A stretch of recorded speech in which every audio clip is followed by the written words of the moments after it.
Bienvenue à tous. Dans cette nouvelle capsule, nous allons vous parler des différentes instructions que nous avons en algorithmique ou en programmation. Tout d'abord, nous allons essayer de comprendre le processus de vie d'un logiciel depuis la création jusqu'à l'exécution par un ordinateur. Alors, premièrement, nous allons d'un problème spécifique. Nous allons trouver les idées et des solutions à ce problème-là sur un blackboard ou dans notre esprit. Ensuite, il faudrait que ces idées-là soient mises dans un langage naturel appelé algorithme. L'algorithme, lui, c'est un ensemble de séquencements qui résout le problème, mais en langage naturel. Une fois que nous aurons donc écrit notre algorithme, il faut le traduire dans un langage de programmation qui est un langage beaucoup plus proche de l'ordinateur. Alors, il existe plusieurs langages de programmation tels que le Java, le C, le Pascal, ainsi de suite. Une fois que l'algorithme est traduit dans un programme, dans un langage de programmation, nous obtenons un programme qui est compilable et exécutable par un ordinateur. Alors, le programme, lorsqu'on l'exécute sur un ordinateur, il génère ce qu'on appelle un exécutable. Un exécutable, quant à lui, c'est un code source qui est compréhensible par la machine. C'est-à-dire que les instructions qui ont été générées dans ce fichier exécutable-là sont écrites dans un langage qu'on va appeler langage machine. L'un des premiers langages machine qui a été créé, c'est un langage qu'on appelle l'assembleur. Donc, la machine permet directement de comprendre ces instructions-là.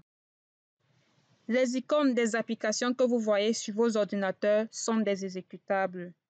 Lorsque vous cliquez dessus, vous êtes en train de demander à la machine de lancer l'exécution de ce fichier-là.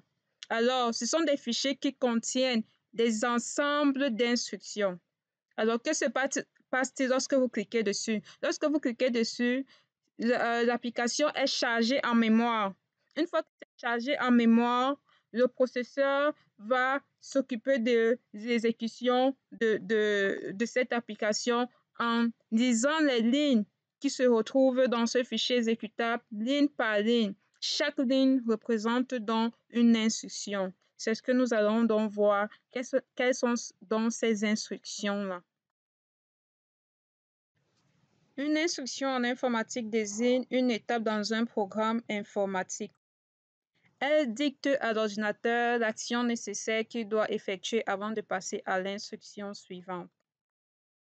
Nous avons trois catégories d'opérations. Des opérations unaires avec une opérande, des opérations binaires avec deux opérandes et des opérations tertiaires avec trois opérandes.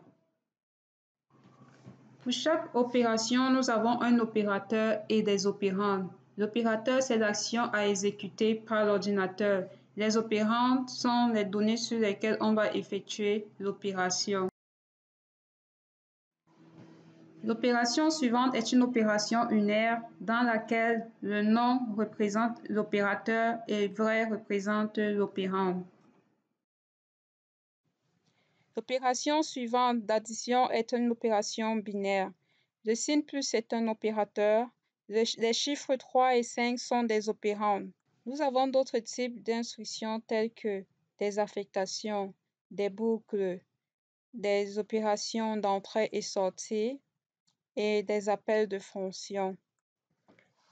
Merci d'avoir regardé cette vidéo. Si vous avez des questions, laissez-les en commentaire et restez connectés pour de nouvelles vidéos. À bientôt.